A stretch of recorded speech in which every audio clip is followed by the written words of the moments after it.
In India's rural forests, mining corporations and state militias have launched a violent assault on the Maoist guerrillas and landless tribal communities. Activist and author Arundhati Roy spent weeks with the Maoist fighters in the conflict zone, and her time there is the subject of a new book called Walking with the Comrades. It's a first-hand account of the hidden side of the global economy and an analysis of a long-running and often misunderstood armed movement. She joins us now from New York. Arundhati Roy, welcome to FSRN. Thank you so much.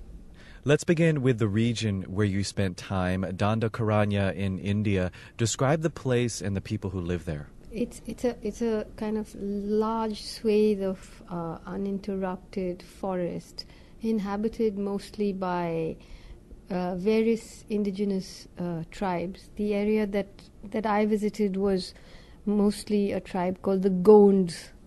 And there, for the last 30 years, there's been a sort of incipient Maoist movement, which has right now surfaced in a really serious way because of the fact that the Indian government has signed over much of this forest land, the rivers, the mountains, everything to various multinational corporations for building, for making dams and steel plants and aluminum refineries and all of that. So there are altogether in India about 100 million indigenous people and seriously under threat, living very, very fragile lives.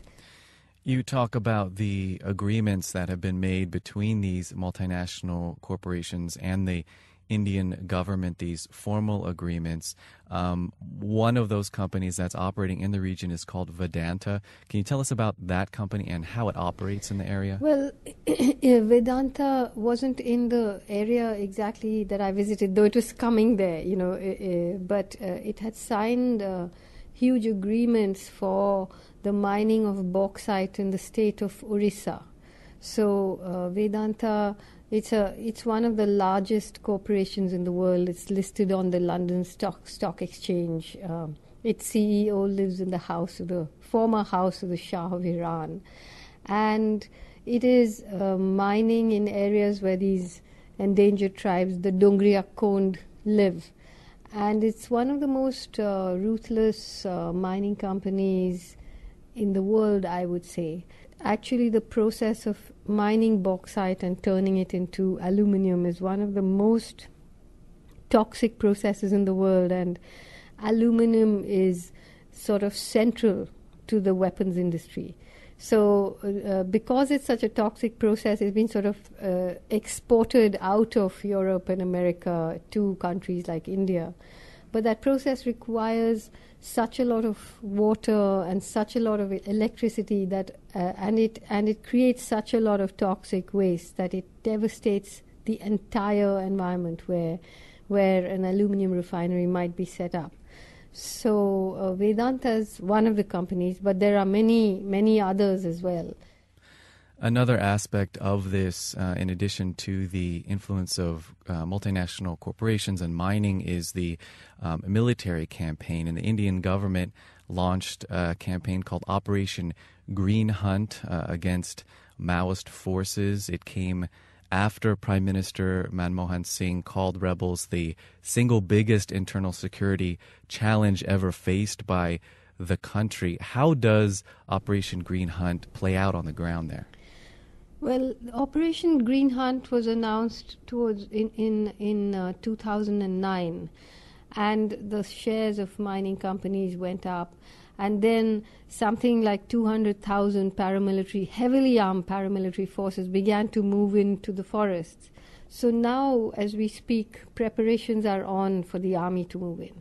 And so we are going to witness India, which called itself the largest democracy in the world, which has already deployed its army several times, in states of the Northeast, in Kashmir, in Telangana, in Goa, in Punjab, now against its poorest people.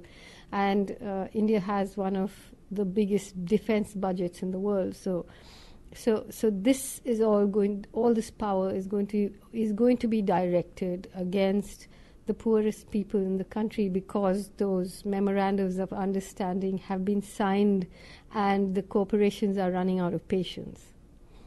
Questions fill your writing in this book, questions about preconceptions, about the role of the military or corporations, about the idea even of armed struggle, of justice, of poverty. It's a continual and focused inquiry that animates this book. What questions do you still have at this point? Well, I think the question now is not an analytical question so much as a question of what do we do to dismantle what we know is an absolutely destructive way of thinking, way of living. What is it that connects the Wall Street occupation to the people in the forest? And I think what connects it is absolute exclusion of the majority of the people in the world for the obscene benefit of a very few. And so after having gone through almost 10 or 12 years of traveling, thinking, writing about these things, I come to some pretty simple conclusions, one of which is that there has to be a lid on the amassing of wealth for any individual or any corporation.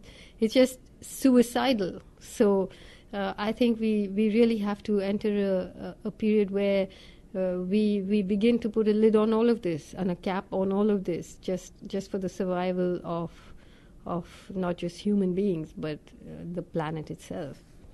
Arundhati Roy's new book is called Walking with the Comrades. It documents the weeks she spent with Maoist guerrillas in the forests of India, and it brings a critical look at the violent government response to the movement.